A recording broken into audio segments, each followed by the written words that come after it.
ওয়াকফ সম্পত্তি নিয়ে আসলে প্রথমেই বুঝতে হবে ওয়াকফটা কি। ধরুন কোন একজন ব্যক্তি তার ছেলে মেয়েকে বলে 50 বিঘে জমি ছিল, এই জমিগুলো তিনি ওয়াকফ করে দিলেন যে পরবর্তীকালের গরিব অসহায় মুসলমান ছেলে মেয়েদের লেখাপড়া বিয়ে শাদী বিভিন্ন খাতে আমার এই জমিটা ব্যবহার। এইভাবে হতে হতে 4.5 লক্ষ একর জমি, কত বলেছি ভারতবর্ষে, টোটাল ভারতবর্ষে এইরকম ওয়াকফ সম্পত্তির পরিমাণ হলো 4.5 লক্ষ একর জমি।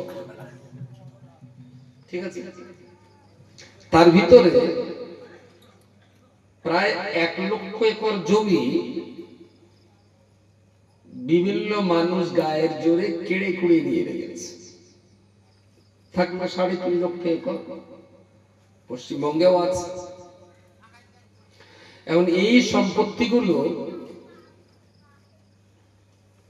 কেন্দ্রীয় সরকার বলছে যে ওইগুলো দেখভাল করার দায়িত্ব সরকারকে দিতে হবে, সরকার ওইগুলো দেখভাল করবে। তো আসলে এটা তো ভারত সরকারের জমি না, তাই না? এটা তো কেন্দ্রীয় সরকারের জমি না, এটা মুসলমানদের বাবা কেলে জমি। বাবা খেলে একটা কথা বলে না, এটা আমাদের বাবা খেলে সম্পত্তি।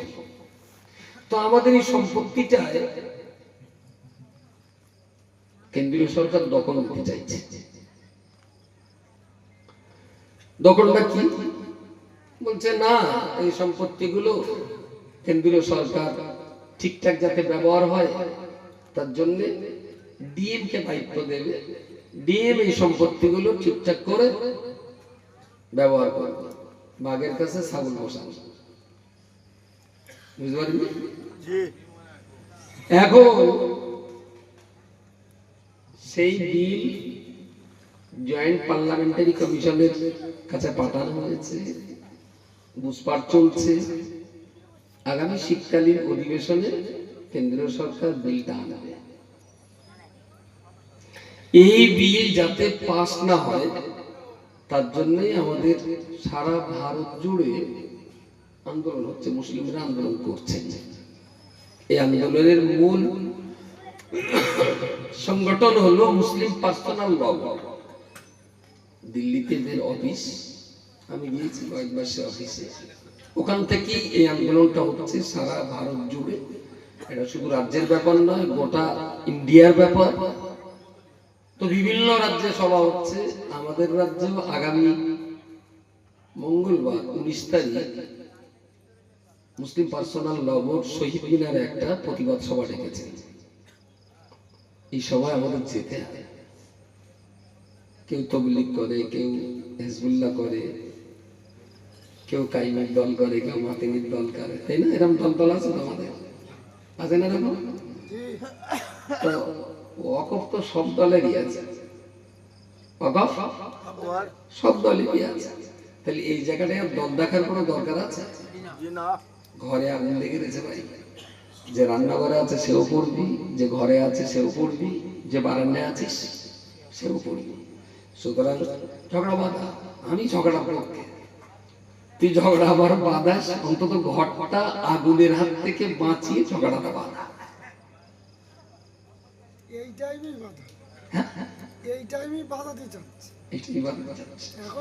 তো এখন যদি কেউ ঝগড়া বাঁধায় তাহলে তার মতন ইডিয়েট আর পৃথিবীতে দ্বিতীয় কেউ নেই। সেই জায়গায় দাঁড়িয়ে বিভিন্ন জায়গায় আমরা সভা সমিতি করছি। আজকে একটা সভা করলাম খেড়িয়াতে, সেইখানে শুধু 10 মিনিট না, 3.5 মিনিট 4 মিনিট কথা বলার জন্য 180 কিলোমিটার রাস্তা গাড়ি চালিয়েছে। বাড়ি থেকে গেছি আর গেছি 180 কিলোমিটার রাস্তা, শুধু 3.5 মিনিট কথা বলেছে। কেন? এটা আমাদের সবার কাজ। অন্তত সবাই যে আমরা এই ব্যাপারে এক, এই কথাটুকু বোঝাবার জন্য আমার যেতেই হবে। আগামী শনিবার জামিয়াতে আমরা একটা অনুষ্ঠান করছি, এই প্রতিবাদ সভা বিভিন্ন জায়গায় হচ্ছে। আপনারা পারলে বিনাখামা অঞ্চলতে এই 2-3 দিনের ভিতরে ছোটখাটো একটা পথসভা করে, যারা এই বিষয়টা একটু জানে বোঝে সেই রকম একটা দুটো বক্তা। এখানে বক্তৃতা করতে গেলে দাড়ি রাখতে হবে, টুপি পরতে হবে, হজ করতে হবে, ওসব কোনো মানে ঘরে আগুন লেগেছে। তা আমি তো খুব পরেশগার লোক, নামাজ পড়ে না বলে তার বেনামাজি হাতের বিড়িও আমি খাই, বিরাট পরেশগার। ঘরে আগুন লেগেছে, একটা লোক বালতি করে একটু পানি দেবে, আমি তো ভাই তুমি তাহাজ্জুদ পড়ো, বলতে না আমার ঘরে পানি দিও না, যাও। আরেকজন পানি রইলো, ভাই তুমি না বউ তালাক দিলে, তাহলে হ্যাঁ, তাহলে আমার ঘরে পানি দিও না। হঠাৎ থেকে আমি পরেশগার লোক, তাকে অপন দিল, আবার একটা লোক পানি এলো, তাহলে তুমি এরকম জমির আলটে নিলে, তাহলে হ্যাঁ আমার এই ঘরে তুমি পানি দিও না। ও শালা সবে কমলে রাখতে বলেন বলেন। তাহলে ঘরে আগুন লাগলে পানি দেওয়া লোক নামাজ পড়লো কি না পড়লো, হালাল খেলো না হারাম খেলো, প্যান্ট পরলো না শার্ট পরলো, দাড়ি সামনে আছে না পেছনে আছে, এসব কোনো বিচার করা এত বড় গন্ডমূর্খ পৃথিবীতে আর হতে পারে না। প্যান্ট শার্ট পরা লোকই বলুক না, অক্ষেত্রের বিষয়টা এই আমাদেরকে পরিষ্কার বিষয়। একটু পড়াশোনা করলে দারুণ সুন্দর বুঝবেন, সোশ্যাল মিডিয়াতে লেখালেখি চলছে, ব্যাপারটা মোটেই কঠিন না। ধরুন এখানে মসজিদ কত বছর বয়স, কোন একটা ওয়াকফ সম্পত্তিতে একটা মসজিদ আছে, মসজিদটার বয়স 110 বছর। আচ্ছা 110 বছর আগে কি জমির দলিল লেখালেখি হয়েছিল? জমির দলিলের বয়স কত? মনে হচ্ছে 32 সালের মাঠ পর্চার পর বা তার কিছু আগে জমির কাগজপত্র হয়েছে, তার আগে বেচা কেনা সব ওই মুখোমুখি হলো।